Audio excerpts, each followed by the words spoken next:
Zee Marathi वाहिनीवरील पारू मालिकेतला नुकताच 1 वर्ष पूर्ण झाला. 12 फेब्रुवारी 2024 पासून सुरू झालेल्या या मालिकेनं अल्पावधीतच प्रेक्षकांच्या मनात स्थान निर्माण केलं.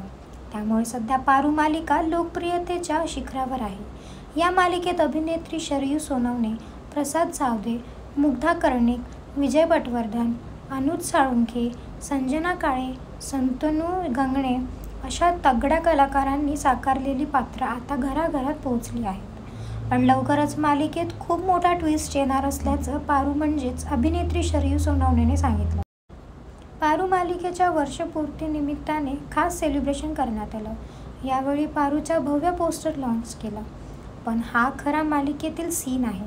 याबाबत शरयू म्हणाली, पारू किर्लोस्कर कंपनीची ब्रँड अँबॅसेडर होती आणि काही प्रसंग असे घडले ज्यामुळे पारूला त्या पदावरून हटवलं गेलं. मग अनुष्काला तिच्या जागी ठेवलं. पण किर्लोस्कर कंपनीला नुकसान झाल्यामुळे सगळ्यांचा असा निर्णय होता की पारूला आपण पुन्हा ब्रँड अँबॅसेडर हे पद देऊ. त्यामुळे हा सगळा तामझाम होता. पुढे शरयू सोनवणे म्हणाले की पारूची 30 फूट पोस्टर आणलं आणि लॉन्च केलं.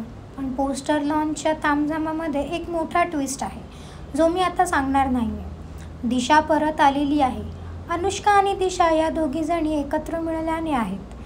त्यामुळे त्या दोघी मिळून काय काय करू शकतात याचा तुम्ही विचार करा. दिशाने अनुष्काला पाठवलं होतं, पण आता दिशा स्वतः तुरुंगात सुटून आली आहे. त्यामुळे तिचं डोकं फिरलेलं आहे.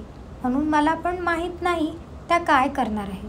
या सगळ्या तामझामामध्ये खूप मोठा ट्विस्ट आहे असं शरयू सोनवणेने सांगितलं. दरम्यान पारू मालिकेला वर्ष झाल्याबद्दल शरयू सोनवणे म्हणाली, मला खूप आनंद होतोय. जितका आनंद सगळ्यांना झालाय त्याच्या 4 पटीनं आनंद मला होतोय. कारण की हे सोपं नाही आहे. इथपर्यंत पोहोचणं आणि TRPच्या नंबर 1 टप्प्यावर राहणं खरंच खूप कठीण आहे. आम्हाला हे काम करताना सगळ्याच गोष्टींचा अनुभव मिळतो. तुमच्या सगळ्यांचं प्रेम आमच्यावर होतं. त्यामुळे आम्ही इथपर्यंत पोहोचू शकलो. म्हणून तुमचे मनापासून आभार. तुम्ही आमच्यावर भरभरून प्रेम केलं. त्यामुळे आज पारू मालिकेने वर्षभराचा टप्पा ओलांडला आहे. तुम्हाला पारू मालिकेबद्दल काय वाटतं आम्हाला कॉमेंट सेक्शनमध्ये नक्की कळवा.